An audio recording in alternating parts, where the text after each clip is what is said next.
gentileza, em nome de Jesus. Pega a sua Bíblia em mãos, em nome de Jesus. Como é maravilhoso, queridos, nós estamos assim na presença do Senhor. Aleluia. O Senhor é quem tem conduzido os nossos passos. E nós estamos aprendendo todo dia, né?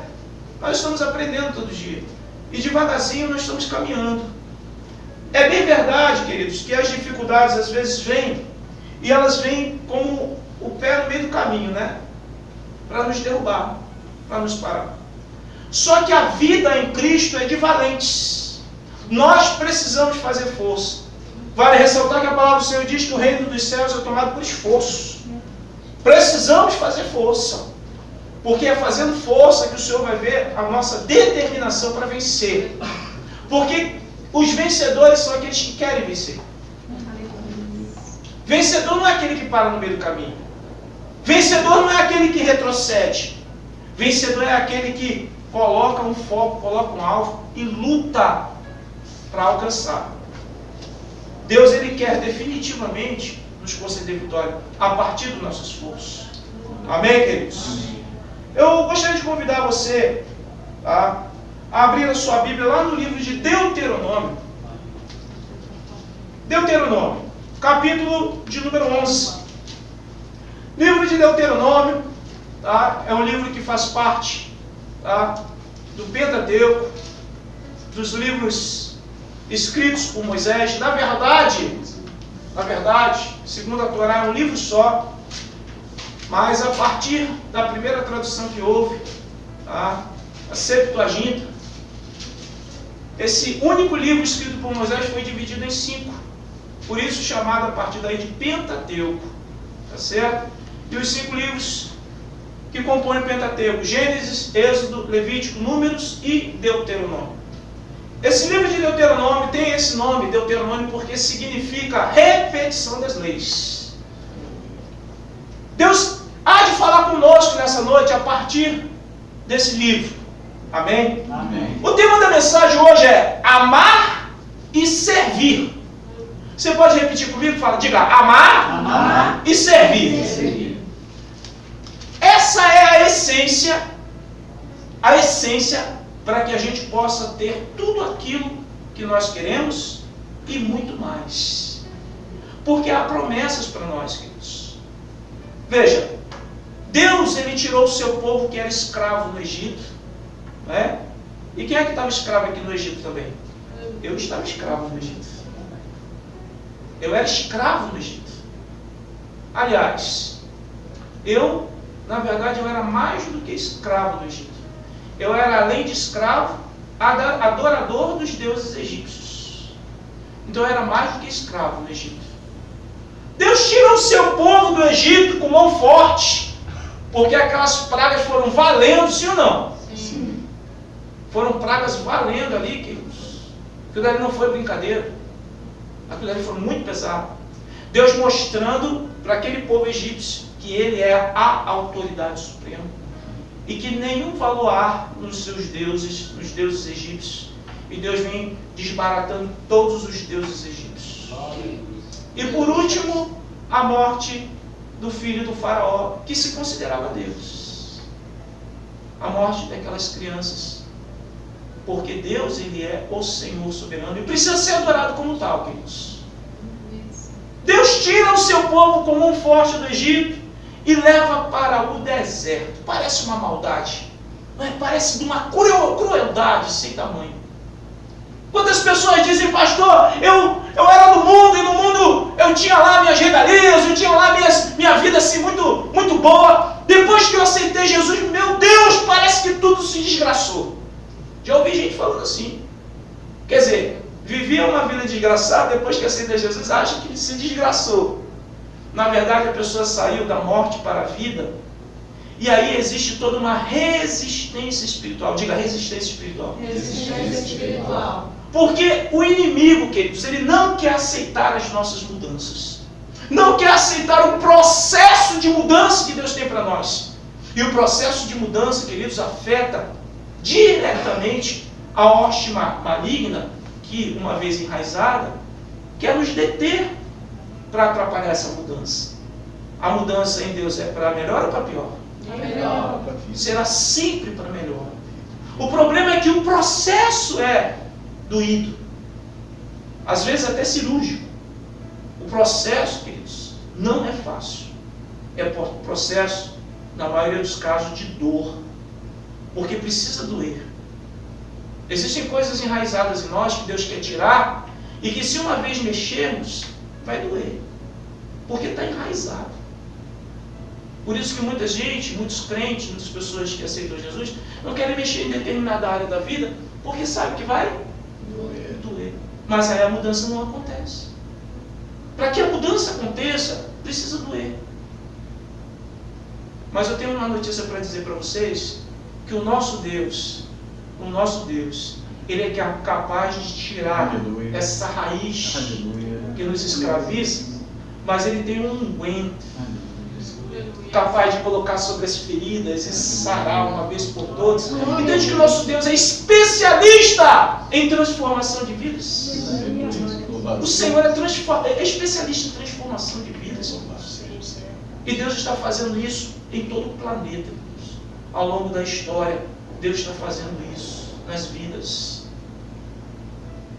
O tema da mensagem é amar e servir. Por que o tema da mensagem é amar e servir? Simplesmente, queridos, porque essa é a receita do sucesso.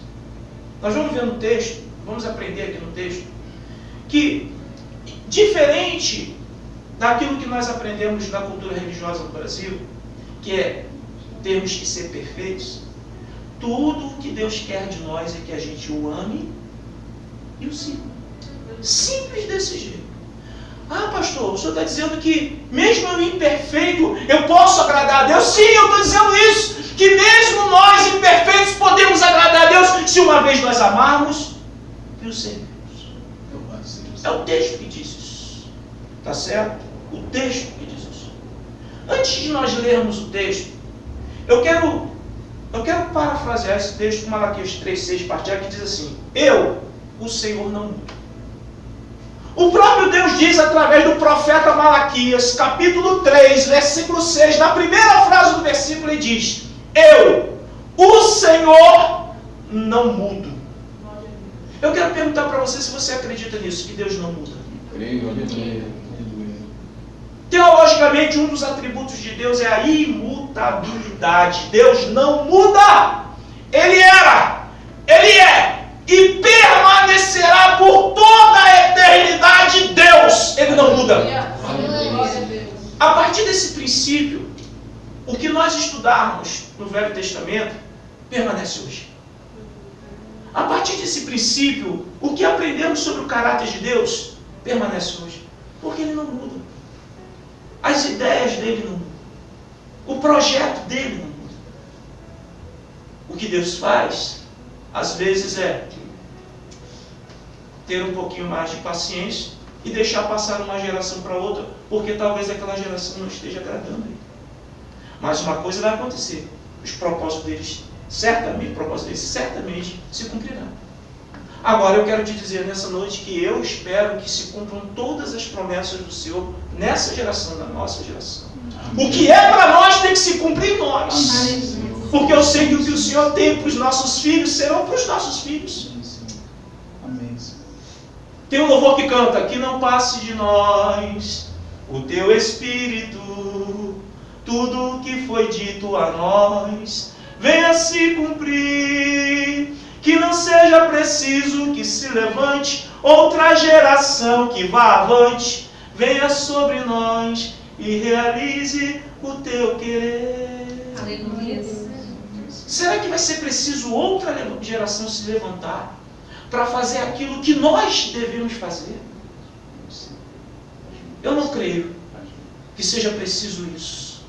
Porque o Senhor tem um propósito para realizar através da nossa geração. Através de nós, queridos. Existe um projeto de Deus para nós. E o Senhor quer que se cumpra esse projeto em nós. Amém, queridos? Amém. Então fica claro que Deus é imutável, né? Deus não muda. Se Deus não muda, agora nós vamos fazer a leitura aqui de Deuteronômio. Deuteronômio capítulo 11. A partir do versículo de número 8... Deuteronômio 11, versículo 8, diz assim: Guardai, pois, todos os mandamentos que hoje vos ordeno, para que sejais fortes, e entreis, e possuais a terra para onde vos dirigis. O 9 diz assim: para que prolongueis os dias na terra que o Senhor, sob juramento, prometeu dar a vossos pais e à sua descendência, terra que mana leite e mel. O Senhor está dizendo para o seu povo, aquele povo que saiu do Egito, que era escravo do Egito, Deus está preparando esse povo para alguma coisa muito boa em suas vidas. Eu quero trazer essa palavra para nós, porque é uma palavra contemporânea. Ela fala conosco também.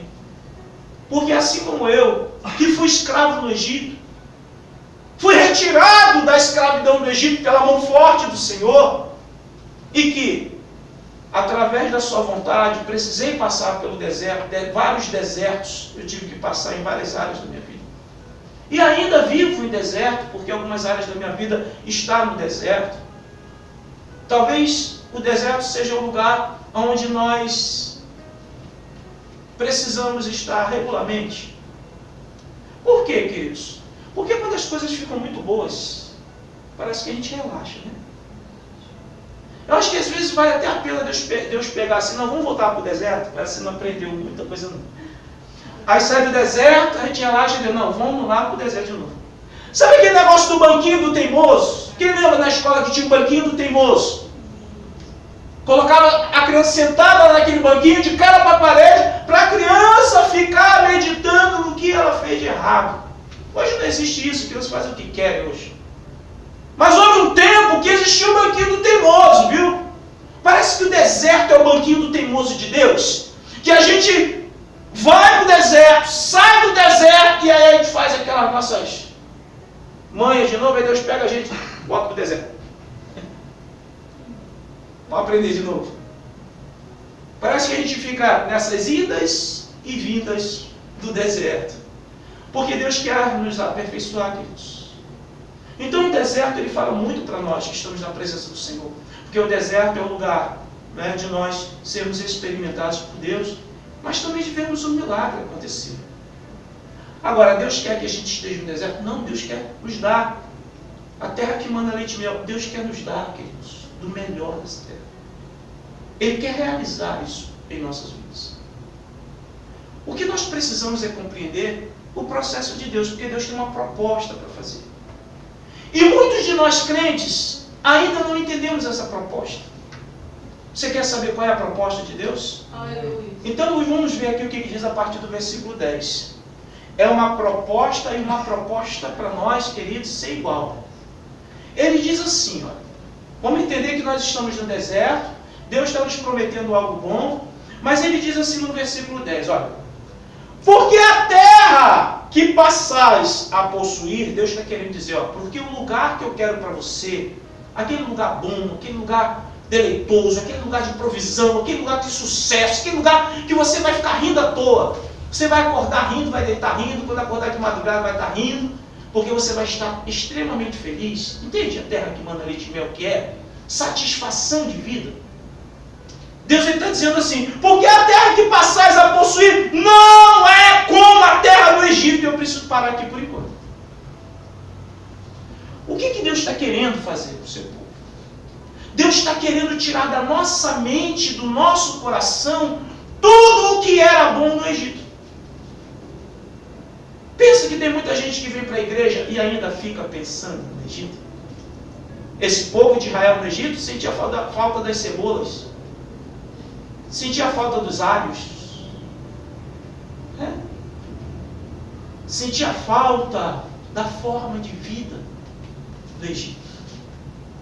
O que Deus está dizendo é que a terra que eu quero para vocês não é como a terra do Egito.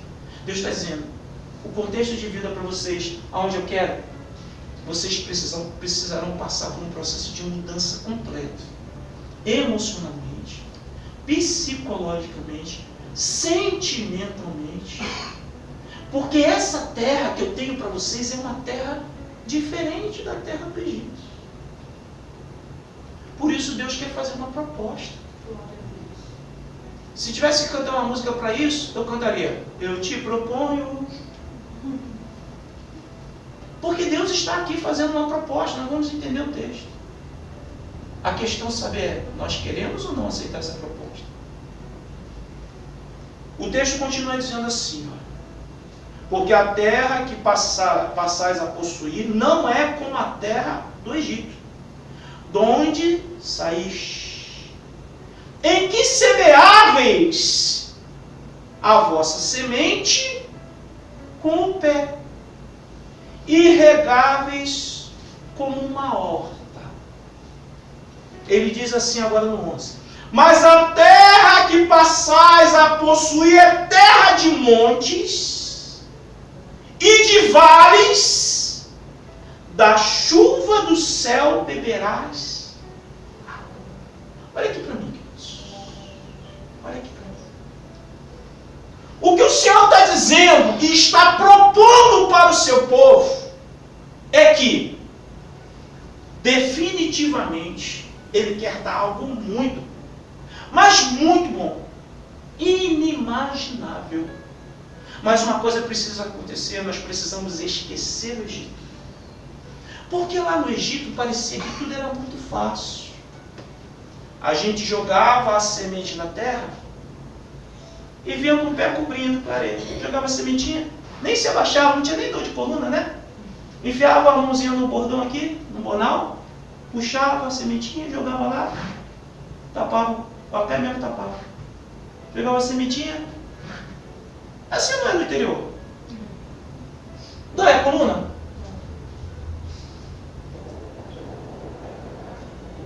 Isso, queridos. A água passava bem do lado do rio Nilo. Era só pegar lá a botijazinha, ó, e ficar jogando a aguinha como uma porta. Não é isso que Deus está dizendo? Deus está dizendo assim, ó: apesar de vocês serem escravos, apesar de vez em quando vocês apanharem, a vida lá para vocês era fácil demais. Por quê? Porque era só vocês estarem de bem com o faraó. Aí, ó, estava tudo bem. O que Deus está dizendo? Eu quero que vocês saiam dessa facilidade e comecem a habitar, como diz o versículo 11, nos montes e nos vales. Aqui tem uma palavra dita por trás das letras assim, que não tem nada, que é cheio de pedra, pedregais. A região da Palestina é toda pedregosa, que não vai ser simplesmente jogar a semente na terra e cobrir com o pezinho assim, ó, pegar lá uma canequinha de água e só piscar na horta. Deus está dizendo que eu quero agora que vocês vão habitar nos montes e nos vales, no lugar de escassez, e vocês vão sobreviver da água que cair do céu. Oh, parece uma proposta decente, sim ou não? Porque o versículo 12 diz assim, ó: terra de que cuida o Senhor, vosso Deus. Os olhos do Senhor, vosso Deus, está sobre ela continuamente, desde o princípio até o fim do ano. O versículo 13 diz, olha: se diligentemente obedecerdes os meus mandamentos. Agora a proposta: se diligentemente obedecerdes os meus mandamentos, que hoje vos ordeno. E ele diz agora: de amar o Senhor, diga amar. Amar o vosso Deus.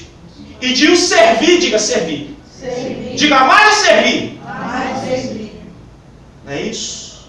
O versículo 14 diz: darei a chuva da vossa terra a seu tempo, as primeiras e as últimas, para que colhais o vosso cereal, o vosso vinho e o vosso azeite. Ele diz: darei erva no vosso campo aos vossos gados, e comereis e vos fartareis. Versículo 16 diz: guardai-vos de não suceda que o vosso coração se engane, e vos desvieis, e sirvais a outros deuses e vos prostrais perante eles, que a ira do Senhor se acenda contra vós outros, e feche ele os céus, e não haja chuva, e a terra não dê a sua messe, e cedo sejais alimentados da boa terra que o Senhor vos dará. Olha aqui para mim. É uma proposta indecente. Você está no Egito. Isso aqui é hipotético. A comida chega na sua mão. Tudo bem, você mora numa senzala. De vez em quando é mais borrachada. Mas a comida chega na sua mão. A água tem fartura, o rio Nilo, regando a terra. Só o que você tem que fazer é reverenciar o faraó. Só o que você tem a fazer é adorar o Deus homem. Só o que você tem a fazer é ter no seu coração o faraó como seu Deus. O que o Criador dos céus e da terra está propondo? Eu tiro vocês dessa vida de idolatria, escravidão, apesar da fartura. Isso não parece socialismo? Bolsa Família. Deus está dizendo, eu quero te tirar dessa condição de escravos, física e moral, para vocês habitarem agora nas montanhas e nos vales, lugar pedregoso, lugar de bestas feras, lugar de escorpião, lugar de serpentes, lugar que a terra não brota água, lugar onde o rio não rega. Mas eu quero que vocês habitem nesse lugar, porque a partir de agora, se vocês me amarem e me servirem, eu darei a chuva do céu no tempo certo. E olha o que Deus é capaz de prometer, versículo 14. Darei a chuva da vossa terra a seu tempo. Olha aqui para mim. A gente decide, vamos plantar trigo. Senhor, vamos plantar trigo aqui, nesse monte aqui. E começa a plantar o trigo. Senhor, nós precisamos das primeiras chuvas. E por eu amar e servir o Senhor, Ele manda chuva sobre esse semente. Passado algum tempo, brotou, germinou, cresceu. Senhor, nós precisamos de uma chuva que está secando, Senhor. E por eu amar e servir, Ele manda a segunda chuva. Está crescendo, está a ponto de dar frutos. Está precisando de uma água. Senhor, está precisando de água, Pai, porque vai chegar o tempo da colheita. E por eu amar e servir o Senhor, Ele manda a chuva para que possa brotar os frutos e eu vir a colher. Eu não sei se você percebeu ainda, mas o texto está dizendo assim, 14, versículo 14. Darei as chuvas no plural da vossa terra, a seu tempo, olha só, as primeiras e as últimas, para que recolhais o vosso cereal. Quando fala cereal, a gente está falando de arroz, a gente está falando de feijão, a gente está falando de milho, sim ou não? O vosso vinho, nós estamos falando das uvas, das videiras. E ele diz, e o vosso azeite, nós estamos falando das oliveiras. Olha, querido, para cada espécie dessa precisa de uma chuva específica, uma estação própria e um clima adequado. Sabe o que Deus está dizendo? Eu vou mandar a chuva adequada para cada tipo de semente que você plantar. Pensa na grandeza desse negócio. Ele está chamando o seu povo para morar no ermo, lugar deserto de pedras. Não tem nada aqui, não tem nada a não ser sassa. Aquele arbusto que nasce, daqui a pouco morre, porque não tem água. Ele está fazendo uma proposta indecente para tirar o seu povo da fartura e levar para a escassez. Mas o que ele está dizendo? Se me amardes e se me servirdes, eu vou dar a chuva adequada para cada semente que você plantar. Mas quando ele vem agora mencionando o versículo 15, Aí, queridos, falta explodir a nossa mente. Ele diz assim: darei erva no vosso campo aos vossos gados. E esse gado vai comer em fartura. Ele vai se fartar. Como pode Deus prometer pasto para o gado desse povo no lugar que é ermo? Parece uma proposta indecente, sim ou não? E eu vou dizer por quê. Porque nós estamos acostumados a só acreditar naquilo que a gente vê. Deus pode te revelar: estou providenciando para você o recurso para você pagar aquela conta. A gente só vai acreditar quando o dinheiro estiver na nossa mão. Porque nós nos habituamos a isso. A só acreditar naquilo que a gente vê.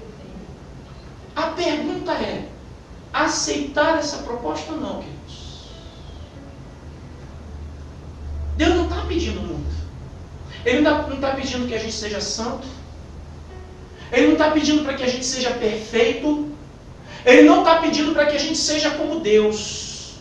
Ele só está dizendo para a gente, como diz aqui no versículo 13, não é? Se diligentemente obedecerdes os meus mandamentos que hoje vos ordeno, de amar o Senhor, vosso Deus, e de o servir de todo o vosso coração e de toda a vossa alma. Deus só está pedindo para a gente o amar e o servir. E esse milagre vai acontecer nas nossas vidas a ponto de chegar à provisão. Bem, é um negócio que a gente tem que parar para fazer uma análise, sim ou não? O que é amar o Senhor e o que é servir o Senhor? Simples do jeito que eu vou falar para vocês. Amar é cuidar. Amar é zelar. Sim ou não? Isso não é amar? Tem um ditado que diz: quem ama, cuida. Eu cuido da palavra. Eu cuido do Espírito Santo. Eu oro, eu jejuo, eu busco. Eu me arrependo quando erro. Entende o que é cuidar? Senhor, esse é o bem mais precioso que eu tenho para a minha vida. Cuidar, meditar, ler, se regozijar, chorar com o texto, se emocionar, sentir a presença, vibrar, quando lê, oh glória! Quando você lê o texto e entende, isso é cuidar. E cuidado é amor. Quando nós amamos, e ele diz: servir ao Senhor de todo o nosso coração e de toda a nossa alma. Servir é fazer a vontade. Isso é servir. Senhor, o que tu queres de mim hoje? Quero que você vá lá na estação do trem, lá, faz lá, dê um glória bem alto e fale no nome do meu filho. Sim, Senhor. Eu chego lá na frente da estação e começo a gritar: só o Senhor é Deus. Jesus veio para libertar, para salvar, para restaurar o que se havia perdido. Eu estou servindo. Servir significa fazer a vontade do Senhor. Amar e servir. Uma vez ele falou: abre a igreja.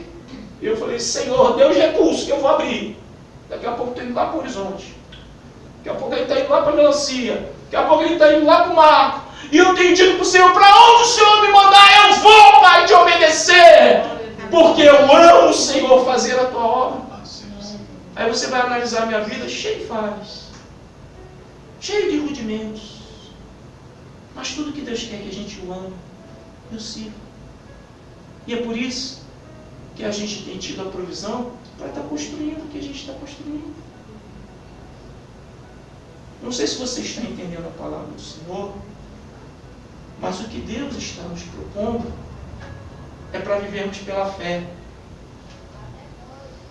Eita, meu Deus! Porque a gente largar tudinho, irmão, e ir para o deserto e ficar contando com a chuvazinha ao tempo certo, não é fácil. É fácil? Não. Mas há uma promessa aqui, sim ou não? Aleluia. Há uma promessa. Nós não podemos fazer igual a queridos. Ló, em Gênesis capítulo 13, quando ele se separa seu pai de criação, né? Abraão, Ló, ele toma uma decisão. E essa decisão é marcante porque está contextualizado com essa promessa. Gênesis capítulo 13, a partir do versículo 8. Os pastores de Abraão com os pastores de Ló estavam se entrando em intriga porque eles estavam prosperando, estavam crescendo, rebanhos estavam crescendo, e o negócio estava ficando conflituoso porque era pequeno espaço para eles. Versículo 8 diz assim: disse Abraão a Ló: não haja contenda entre mim e ti, e entre os meus pastores e os teus pastores, porque somos parentes chegados. Versículo 9 diz: acaso não está diante de ti toda a terra? Olha o que Abraão diz para Ló: Ló, está toda a terra diante de ti. O que Abraão está dizendo para Ló? Você tem o direito de escolher, rapaz. Está tudo aí diante de ti, tu é abençoado, pronto, fogo. E diz assim mais o texto: peço-te que te apartes de mim, se fores para a esquerda, irei para a direita. Se fores para a direita, irei para a esquerda. Abraão dá o direito de Ló escolher o lado que ele queria ir. O texto diz assim, versículo 10. Levantou Ló os olhos e viu toda a campina do Jordão, que era toda bem regada. Não é isso? Era toda bem regada. E o texto diz assim: antes de haver o Senhor destruído Sodoma e Gomorra, como o jardim do Senhor, como a terra do Egito, como quem vai para Zoar. Versículo 11 diz: então Ló escolheu para si toda a campina do Jordão e partiu para o oriente, separando-se um do outro. Olha aqui para mim. Abraão pega essa criança, alimenta essa criança, cuida dessa criança, ele se torna um homem, sai de Ur dos Caldeus junto com Abraão, tá? E agora não tem um pingo de consideração com Abraão, porque Abraão diz para ele assim, ó: se você escolher para a direita, eu vou, se você escolher a esquerda, eu vou para a direita. Sabe o que Ló fez? Ele olhou. Aí olhou. Tudo seco lá. Não tem nada verde. E ali a área é difícil de sobreviver.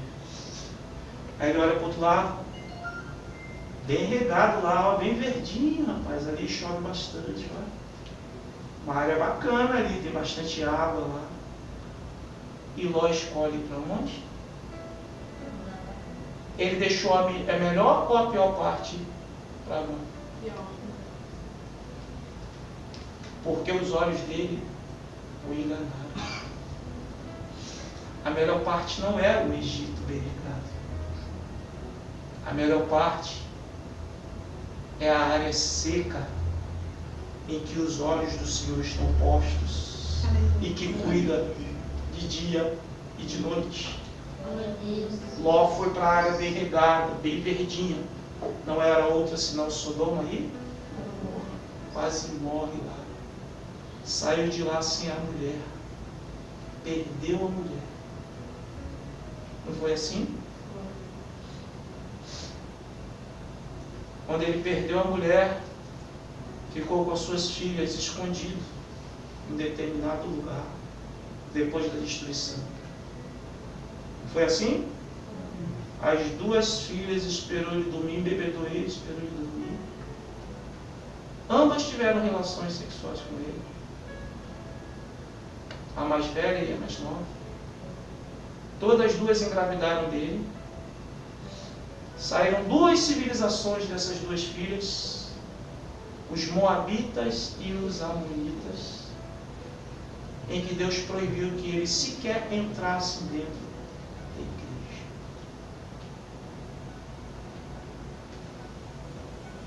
Nós temos que tomar uma decisão. Ou permanecer no Egito e reverenciar ao Deus homem, porque Faraó é um Deus homem. Ele se titula Deus. ele se intitula imortal. Ou ir para a área seca, desértica, de bestas feras, e viver da fé. O que Deus está propondo para a sua igreja hoje não é diferente, não. Sabe qual é a dificuldade hoje dos crentes? É aprender a viver da fé. Aprender a viver da fé. E a se tornar pessoas satisfeitas com a porção de cada dia. Teve o almoço hoje? Glórias a Deus. Não teve o almoço, mas apareceu a merenda? Glórias a Deus. Não teve o almoço, não teve a merenda, mas teve a sopa de noite? Glórias a Deus. Aprender a ser satisfeito com a porção de cada dia. E se nós nos tornarmos pessoas que amam o Senhor e o servem, a chuva vai vir no tempo certo. Colheremos em fartura. Seremos capazes de termos criações em que o próprio Deus vai se encarregar de alimentá-los. Entende que Deus vai fazer de nós uma referência e vão olhar para nós, queridos, e vão dizer assim: poxa, quem te viu? Quem te viu? E você vai poder dizer assim: louvado seja o Senhor que fez isso na minha vida. Aleluia. Porque eu vivo de milagres todos. Glória a Deus. Aleluia. Temos que esquecer o Egito. Precisamos esquecer o Egito. E para que Deus faça essa obra, queridos, é simples. Diga amar, amar e servir. Que essa palavra possa entrar no teu coração e que você possa tomar essa decisão hoje de amar e servir ao Senhor. E aí nada, absolutamente nada será impossível para nós. Receba essa palavra no teu coração, em nome de Jesus Cristo. Amém. E amém.